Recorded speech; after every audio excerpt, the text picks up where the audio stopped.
Hi everyone. Welcome to innovative house wife vlog. I hope అందరూ బాగున్నారని అనుకుంటూ ఈ వీడియో వచ్చేసి మనకి కిచెన్లో యూజ్ అయ్యే చిన్న చిన్న టిప్స్ అనమాట. అంటే పూలమాల కట్టేటప్పుడు యూజ్ అయ్యే టిప్తో పాటు ఇంకా గ్రేప్స్ని తీసుకొచ్చిన వెంటనే ఫ్రిడ్జ్లో పెట్టుకోకుండా చిన్న ట్రిక్ ఎలా వాష్ చేసుకొని పెట్టుకోవాలి, అంతేకాకుండా ఖాళీ వాటర్ బాటిల్తో 2 ఆర్గనైజర్ని ఎలా రెడీ చేసుకోవాలి అన్న ఐడియాస్ని షేర్ చేశాను. సో లేట్ చేయకుండా అవేంటో చూసేద్దాం. ఫస్ట్ టిప్ వచ్చేసి బంగాళదుంపలపై ఉన్న తోలు అనేది తీసాం కదా, దీన్ని పడవేయకుండా క్లీనింగ్కి చాలా బాగా యూజ్ చేసుకోవచ్చు. ఎలా అంటే అద్దం పైన వాటర్ పడి ఇలా ఎండిపోయినప్పుడు ఈ తోలుతోనే మనం చక్కగా ఈ అద్దాన్ని మొత్తం క్లీన్ చేసుకోవచ్చు. అంటే వేరే వాటర్ ఏమి మళ్ళీ సపరేట్గా వాటర్ ఏమి పోయకుండానే ఈ తోలులో కొంచెం తడైతే ఉంటుంది కాబట్టి ఆ తడితోనే ఈ అద్దం మీద మొత్తం ఇలాగా చక్కగా రుద్దినట్లుగా చేసామనుకోండి, పడిన వాటరు ఎండిపోతాయి కదా, అదంతా చక్కగా క్లీన్ అయిపోతుంది. ఇలా పూర్తిగా మనం తోలుతో అద్దం మొత్తం రుద్దిన తర్వాత ఇప్పుడు ఏదైనా ఒక టిష్యూ పేపర్తో కానీ లేకపోతే పొడి క్లాత్తో ఒకసారి తుడిచేసామనుకోండి, చూడండి ఎంత బాగా నీట్గా క్లీన్ అయిపోయిందో. అలానే ఈ టిష్యూ పేపర్ చూడండి ఎంత మురికి ఉందో, అంటే అంత డస్ట్ కూడా ఉందన్నమాట అద్దం పైన. సో ఇలాగ 2 రకాలుగా యూజ్ చేసుకోవచ్చు. పైన డస్ట్ క్లీన్ చేయడానికి, ఇంకా పడిన వాటర్ని కూడా చక్కగా క్లీన్ చేసుకోవడానికి. తర్వాత టిప్ వచ్చేసి కొత్తగా డ్రెస్సులు కొన్నప్పుడు ఇలాంటి కవర్స్లో పెట్టి వస్తున్నాయి కదా, ఈ కవర్స్కి ఒకవైపు ట్రాన్స్పరెంట్గా ఉంది, ఇంకా పైన కూడా జిప్ లాక్ సిస్టమ్ ఉందన్నమాట. అందుకోసము ఈ కవర్స్లో మనం వర్క్ చేయించుకున్న బ్లౌజులు ఉంటాయి కదా, వాటిని ఇలా చక్కగా మడత అనేది పెట్టుకున్న తర్వాత ఈ కవర్లో పెట్టేసుకొని పైనుంచి జిప్ అనేది వేసేసుకున్నాం అనుకోండి, చక్కగా బ్లౌజ్ కవర్ లోపల ఉంటుంది. ఇంకా చేయించిన వరకు కొద్ది రోజులకు వాడిన డల్గా అయిపోతుంది కదా, అలా డల్గా కూడా అయిపోకుండా ఉంటుంది ఈ కవర్లో పెట్టడం వలన. ఇలా నా దగ్గర 3 కవర్లు అయితే ఉన్నాయి, అందుకోసం నేను ఈ 3 బ్లౌజ్ అనేది చక్కగా పెట్టేసుకుంటున్నాను. ఒక్కొక్క కవర్లో ఒకటే కాకుండా ఇంకా మనం 2-3 అలా కూడా పెట్టుకోవచ్చు. సో నేను డిస్ప్లే కోసం నీట్గా ఉండటం కోసం ఒక్కొక్క కవర్లో ఒక్కొక్కటి బ్లౌజ్ అనేది పెట్టేశాను. ఇలా చేయటం వలన బ్లౌజుల పైన డస్ట్ కూడా పడకుండా ఉంటుంది. ఎందుకంటే వీటిని మనం ఎక్కువ వాష్ చేయం కదా, వాష్ చేస్తే ఆ వర్క్ అదంతా కూడా పాడైపోతుంది. కాబట్టి తప్పకుండా ట్రై చేయండి ఇలాంటి కవర్స్ ఉన్నట్లయితే. తర్వాత టిప్ వచ్చేసి పూలమాల కట్టేటప్పుడు యూజ్ అయ్యే టిప్ అనమాట. దానికోసం ఒక కొబ్బరి చిప్ అనేది తీసుకోవాలి. ఇక్కడ మనం తీసుకున్న కొబ్బరి చిప్ కింద వైపున ఇలా 3 కళ్ళు ఉంటాయి కదా, ఆ పార్ట్ మాత్రమే తీసుకోవాలి. ఈ పార్టే ఎందుకు తీసుకోవాలి అంటే ఇక్కడ 3 కళ్ళలో నుంచి ఒక చిన్న హోల్ అనేది పెట్టుకోవాలి. ఇలా హోల్ అనేది పెట్టేసుకున్నాం అనుకోండి, ఇందులో నుంచి ఇప్పుడు మనం పూలమాల కట్టాలి అని అనుకున్న దారాన్ని పైకి పంపించేసేసి, అంటే బయట వైపుకి అనమాట. ఆ తర్వాత ఈ కొబ్బరి చిప్ కింద ఈ దారం కండని ఇలా పెట్టేసి పూలమాల కట్టుకోవాలి. దీనివల్ల యూజ్ ఏంటి అని అనుకుంటున్నారా? మనం పూలమాల కట్టేటప్పుడు దారపు కండ ఇష్టం వచ్చినట్లుగా అంటే అటు ఇటు వెళ్ళిపోతూ ఉంటుంది కదా, ఇప్పుడైతే ఈ దారపు కండ కొబ్బరి చెప్పు కిందనే ఉంటుంది, అంటే కంప్లీట్గా మన కంట్రోల్లోనే ఉంటుందన్నమాట. చూడండి ఇక్కడ నేను ఇంత దారం అంటే ఇంత మాల కట్టినా సరే ఆ దారం అనేది అక్కడే ఉంటుంది. తప్పకుండా ట్రై చేయండి. అలానే ఈ ఐడియా ఎలా అనిపించింది అనేది నాతో షేర్ చేయండి. తర్వాత టిప్ కోసం పాత వాటర్ బాటిల్ అయితే తీసుకోవాలి. ఇక్కడ తీసుకున్న బాటిల్ ఒకటే కానీ దీన్ని 2 రకాలుగా యూజ్ చేసుకోవచ్చు. ఫస్ట్ దానికోసము ఈ బాటిల్కి పైన క్యాప్ లాగా పెట్టే ఉంది కదా, కంప్లీట్గా దాని అనేది తీసివేయాలి. అందుకోసం పైన వైపు నుంచి ఇలా రౌండ్గా గుర్తుపెట్టుకోవాలి. ఆ తర్వాత మనం గుర్తుపెట్టుకున్న దాని నుంచి 2 ఇంచులు వెడల్పు ఉండేటట్లుగా చూసుకొని ఇలా రౌండ్గా గుర్తుపెట్టుకోవాలి. ఇలా గుర్తుపెట్టుకున్న తర్వాత చాకు అనేది హీట్ చేసుకొని మాత్రమే కట్ చేసుకోవాలి. ఎందుకంటే ఈ బాటిల్ కొంచెం గట్టిగా ఉందన్నమాట. మామూలు కట్టరు చాకుతో అయితే కట్ అవ్వదు. కంపల్సరీగా చాకుని అనేది వేడి చేసుకొని ఇలాగా మనం గుర్తుపెట్టుకున్నట్లుగానే కట్ చేసుకోవాలి. ఇలా కట్ చేసుకున్న దానికి మరలా మధ్యలో కట్ చేసుకున్నాం అనుకోండి, బాటిల్ అన్నది ఇలా ఓపెన్ అయిపోతుంది. ఇక్కడ మనం ఒక్క దానిని మాత్రమే కట్ చేసుకున్నాం కదా, ఇంకా నేను ఇలాంటిదే మరొక దానిని ఈ బాటిల్ నుంచి కూడా ఇలాగా మార్క్ చేసుకొని కట్ చేసుకున్నాను. ఇప్పుడు 2 పీసులను అయితే మనం రెడీ చేసుకున్నాం కదా, ఇలా రెడీ చేసుకున్న ఈ పీసులకి ఇప్పుడు ఈ వెడల్పు సరిపోయేటట్లు నా దగ్గర అయితే ఒక లేస్ అయితే ఉందన్నమాట. అందుకోసం నేను 2 ఇంచుల వెడల్పు ఉండేటట్లుగా ఈ బాటిల్ ముందుగానే కట్ చేసుకొని అంటే గుర్తుపెట్టుకొని కట్ చేసుకున్నాను. ఇక్కడ మన దగ్గర లేస్ లేదనుకోండి, క్లాత్ ఉందనుకోండి, క్లాత్నైనా యూజ్ చేసుకోవచ్చు. లేకపోతే క్రాఫ్ట్ పేపర్ని కానీ ఇంకా మన దగ్గర స్టోన్స్ అలాంటివి ఉన్నాయనుకోండి, వాటితోనైనా సరే వీటిని చక్కగా డెకరేట్ చేసుకోవచ్చు. ఎందుకు డెకరేట్ చేసుకోవాలి అంటే ఇలా పూర్తిగా రెండిటిని కూడా రెడీ చేసుకున్న తర్వాత వీటిని మనం కట్టన్ రింగ్స్ లాగా యూజ్ చేసుకోవచ్చు అనమాట. హాల్లో ఉన్న కట్టన్కి ఫంక్షన్స్ అలాంటివి ఏమైనా ఉన్నప్పుడు ఈ రింగ్స్తో మనం ఇలా లాకి వేసేసామనుకోండి, చక్కగా ఈ కట్టన్స్ అనేది దగ్గరగా వెళ్ళి చూడటానికి చాలా అందంగా కూడా కనిపిస్తాయి అనమాట. ఇక్కడ మనం తీసుకున్న ఈ లేస్ వల్ల ఈ కట్టన్ ఎంత అందంగా కూడా కనిపిస్తుంది ఈ రింగ్ అన్నది. ఎందుకంటే ఇది కొంచెం మెరుస్తుంది అనమాట, కొంచెం షైనీగా కూడా ఉంది కాబట్టి ఇది మనం బాటిల్లో చేసిన రింగ్ లాగైతే అసలు కనిపించట్లేదు. ఇక్కడ మీరు చూడొచ్చు ఎంత నీట్గా ఉందో అన్నది. సో తప్పకుండా ట్రై చేయండి. ఇలా ఈ కర్టన్స్ అనే కాకుండా మనము డోర్ కర్టన్, విండో కర్టన్స్ కూడా ఈ రింగ్స్ని పెట్టి ఆర్గనైజ్ చేసుకోవచ్చు. తప్పకుండా ట్రై చేయండి. తర్వాత టిప్ వచ్చేసి ఈ బాటిల్‌కి పై పార్ట్ కట్ చేసుకున్న తర్వాత మిగిలిన బాటిల్ ఉంది కదా! ఇది చూసుకుంటే ఒక కంటైనర్ లాగా ఉందనమాట. అందులో కొంచెం గట్టిగా కూడా ఉంది. బాటిల్ గట్టిగా ఉంది కాబట్టి నాకు ఒక ఐడియా వచ్చింది. ఈ బాటిల్‌ని కూడా ఒక ఆర్గనైజర్ లాగా రెడీ చేసుకుంటే సింపుల్‌గా బావుంటుంది కదా అని దానికోసం క్రాఫ్ట్ పేపర్‌ని బాటిల్ సైజుకి సరిపడేట్టుగా కట్ చేసుకొని ఇలా ఫెవికాల్‌తో అతికించుకోవాలి.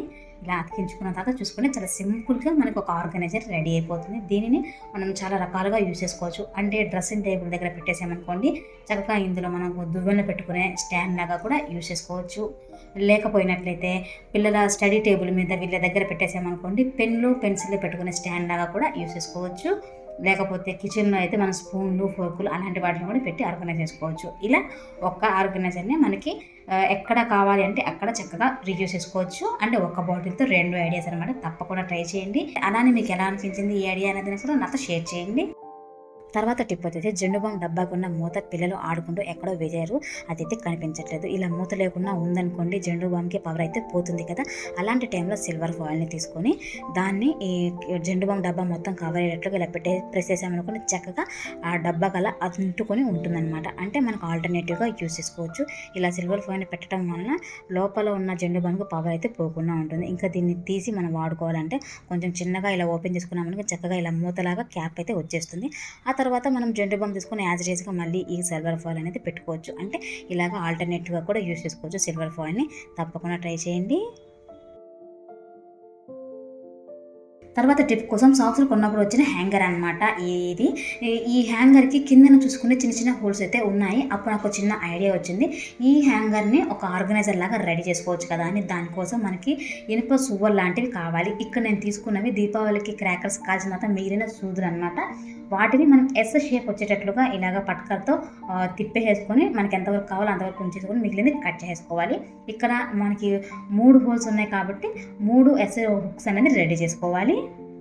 ఇలా రెడీ చేసుకున్న తర్వాత ఆ హోల్స్‌లో నుంచి పంపించేసామనుకోండి, ఒకవైపు నుంచి పంపించేసామనుకోండి, ఆ తర్వాత పట్కర్‌తో పంపించిన దాన్ని ఇలా ప్రెస్ చేస్తే అది అట్లా లాక్ అయిపోతుంది. ఇంకా ఇటువైపు ఉంది కదా దానికి మనం కిచెన్‌లో ఉన్న గరిటెలు అలాంటి వాటిని చక్కగా ఆర్గనైజ్ చేసుకోవచ్చు అనమాట. ఇలా 3 హోల్స్ ఉన్నాయి కాబట్టి మూడిటిని కూడా చక్కగా పెట్టేసుకున్నాం అనుకుంటే చాలా అంటే చాలా సింపుల్‌గా గరిటెలు పెట్టుకొని స్టాండ్ అయితే రెడీ అయిపోతుంది. దీన్ని కిచెన్‌లో పెట్టేసుకొని హ్యాంగ్ చేసుకున్నాం అనుకోండి, అంటే గరిటెలు ఎక్కువగా ఉన్నప్పుడు ఇలాంటి వాటిని రెడీ చేసుకోవడం వల్ల మనకి స్పేస్ అనేది తక్కువగా పడుతుంది. అంటే వీటికి ఎక్కువగా కూడా మనం తగిలించుకోవచ్చు అనమాట. ఇలాంటి హ్యాంగర్స్‌ని సింపుల్‌గా రెడీ చేసుకోవడం వల్ల తప్పకుండా ఇలాంటి హ్యాంగర్ ఉన్నట్లయితే ఇలా రీయూజ్ చేయడానికి ట్రై చేయండి.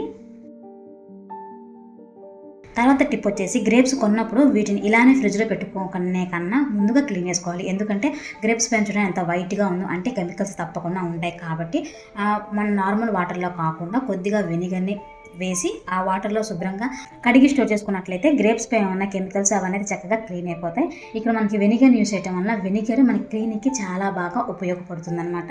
ఇక్కడ గ్రేప్స్ అన్నీ కడిగిన తర్వాత చూడండి వాటర్ ఎంత నల్లగా ఉన్నాయో అంటే అంత డస్ట్ ఉంది, కెమికల్స్ కూడా ఉంటాయి. అంటే అవి మనకు కనిపించవు కాబట్టి తప్పకుండా ఈ గ్రేప్స్ అనే కాకుండా ఫ్రూట్స్‌ని ఇలాగ కడిగిన తర్వాత ఫ్రిడ్జ్‌లో పెట్టడానికి తప్పకుండా ట్రై చేయండి.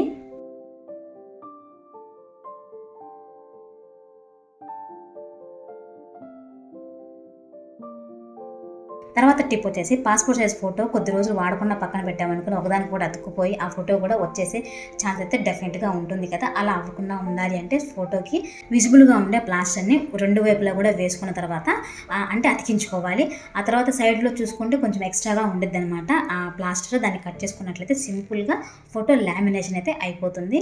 ఇలా చేయటం వల్ల ఇంకొక బెనిఫిట్ కూడా ఉందనమాట. ఏంటంటే పిల్లల ఫోటోలు చిన్నప్పుడు మనం తీసుకుంటాం కదా!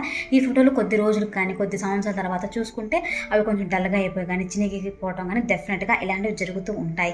ఇలా కవర్ చేయటం వల్ల పిల్లలు ఎంత పెద్ద అయినా సరే పిల్లలు పెరుగుతారు కానీ ఆ ఫోటోలో ఉన్న క్యూట్‌నెస్ మాత్రం చెరిగిపోకుండా అలానే ఉంటుంది. అంటే ఫోటో కంప్లీట్‌గా కవర్ అయి ఉంటుంది కాబట్టి వీటిని మనం మెమరీస్‌గా కూడా దాచిపెట్టుకోవచ్చు. వాళ్ళకి కూడా ఇవ్వడానికి చాలా అంటే చాలా బాగా ఉంటుంది. తప్పకుండా ట్రై చేయండి. ఈ వీడియోలో లాస్ట్ టిప్ వచ్చేసి మెడిసిన్ కొన్నప్పుడు ఆ మెడిసిన్ ఎలా వాడాలి అన్నది ఒక పేపర్ మీద మనకి ప్రింట్ అయి ఉంటుంది కదా! ప్రతి మెడిసిన్ కొన్నప్పుడు వచ్చిన డబ్బాలో ఇలాంటిది అయితే ఒకటి పర్టిక్యులర్‌గా ఉంటుంది. కొన్నిసార్లు అది ఇంగ్లీష్‌లో ఉంటుంది. ఇంకా వేరే లాంగ్వేజెస్‌లో కూడా ఉంటుంది. అంటే మనకు అర్థమైతే ఓకే. అర్థం కానప్పుడు అప్పుడు యూజ్ అయ్యే టిప్ అనమాట. దాన్ని ఎలాగా మనం చదవాలి అంటే ఫస్ట్ మనకు అర్థం కాని పర్టిక్యులర్‌గా పార్ట్ అయితే ఉంటుంది కదా! ఆ పార్ట్ అనేది ఫోటో తీసుకోవాలి.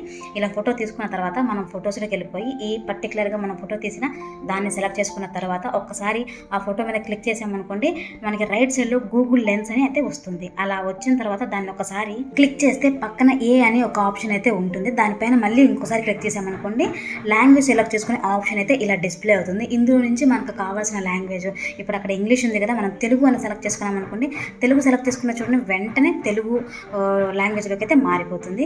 ఇంకా తెలుగు అని కాకుండా ఇంకా హిందీ, ఇలా చాలా ఉంటాయి అన్నమాట ఆప్షన్స్. మనకి ఏ ఆప్షన్ కావాలంటే ఆ ఆప్షన్, అంటే ఆ లాంగ్వేజ్ని సెలెక్ట్ చేసుకున్నాం అనుకోండి, చక్కగా మనకి కావాల్సిన లాంగ్వేజ్లో ఆ ఫోటో అనేది చేంజ్ అయిపోతుంది. ఈ ఆప్షన్ తప్పకుండా ట్రై చేయండి, చాలా బాగా యూజ్ అవుతుంది.